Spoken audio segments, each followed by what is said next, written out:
Welcome to my new blog.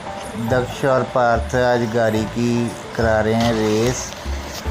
दक्ष लेके है back remote control वाली कार, पार्थ के पास है ट्रक और अभी रेसिंग करा रहे हैं।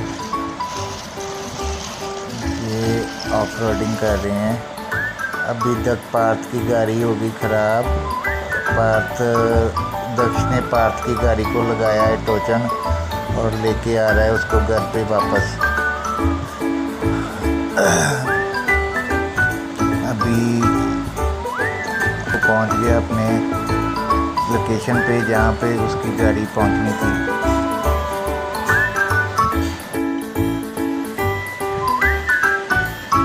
अभी दक्ष की गाड़ी को इतनी खुशी हो रही है कि वो कह रहा है कि मैंने रेस जीत ली है। वो देखो गोल गोल गोल गोल घूम रहा है। खुशी इतनी चढ़ गई है उसको कि आई एम ए विन।